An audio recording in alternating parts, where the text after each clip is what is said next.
procrastination has become a little bit of a dirty word. And that's because we have just been through hundreds of years of moralization around productivity and work. Being productive means that you are a good, useful, helpful contributor to society. In a way, we have all agreed to tie our self-worth to our productivity. And so not being productive means that you're being lazy, you're not contributing, you're not being useful and helpful to society. In defense of procrastination. Because of the efficiency worship that we have developed in our industrial age, we are now seeing procrastination as a character flaw rather than what it is, a signal that is worth listening to.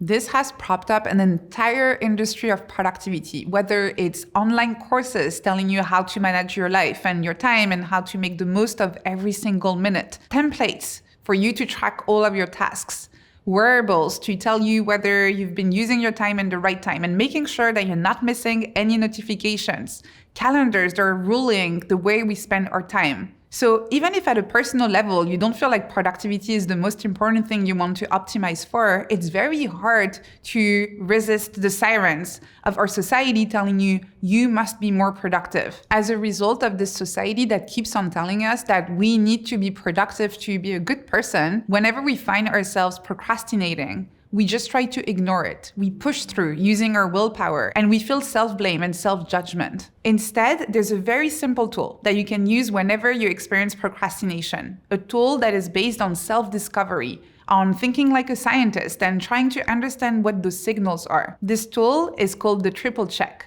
And it's about asking yourself, why am I procrastinating?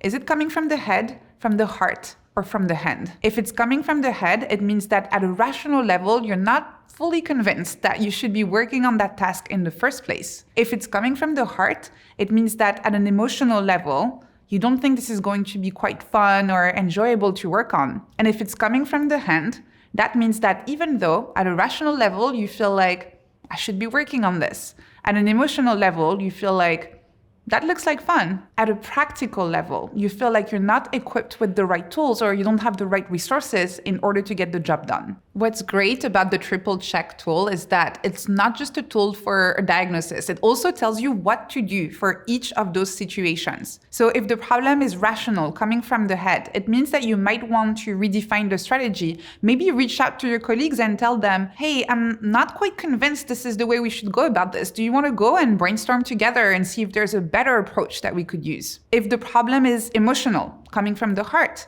you might want to redesign the experience so it's more fun. That could look like going to your favorite coffee shop or grabbing a colleague and say, hey, let's do a little bit of co-working while I work on this task. And if the problem is practical, where you feel like you don't have the right tools or resources or skills, then raise that hand, ask for help.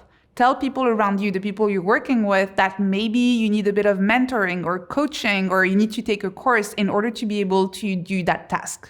Sometimes you'll go through the triple check, head, heart, hand, and everything feels in alignment and still you're procrastinating. In this case, it might be worth looking outside of yourself for systemic barriers.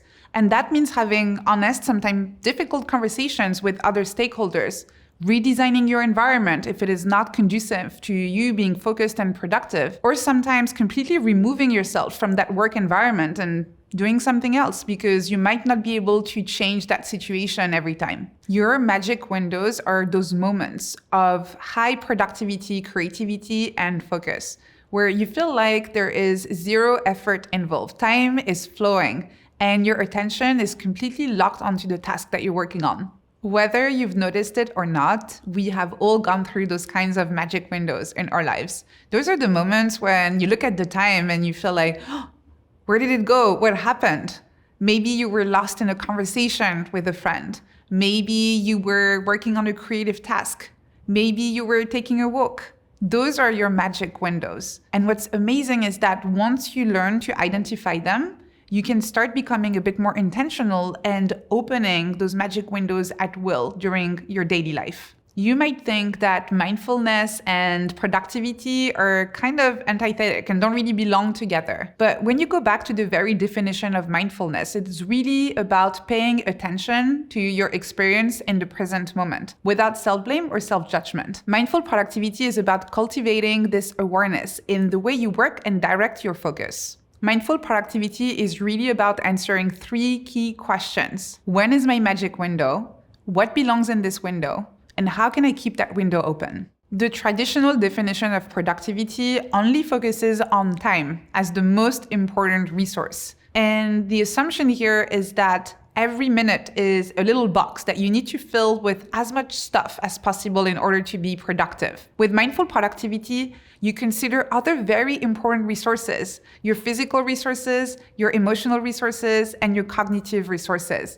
And that really means thinking about your emotions, your energy, and your executive function. To practice mindful productivity requires to change your perspective as to what the most important resource is, from time to energy. We have a very negative relationship with procrastination. If you go online trying to find solutions as to how to deal with procrastination, you're going to only find articles that tell you how to beat procrastination.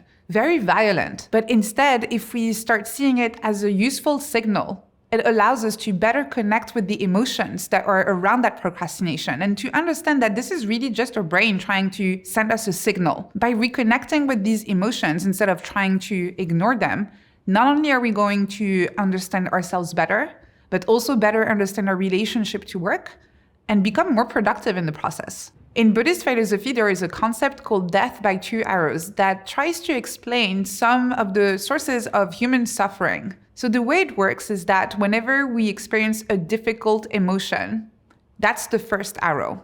So in the case of procrastination, when we procrastinate, that's the first arrow. But then there's a second arrow, which is the shame and the self-blame that we experience because of the first experience. What's very important to know is that that second arrow is completely optional. We don't have to add a second layer of suffering to the difficulty and the challenges that we're facing in the first place. Want to support the channel? Join the Big Think members community where you get access to videos early, ad-free.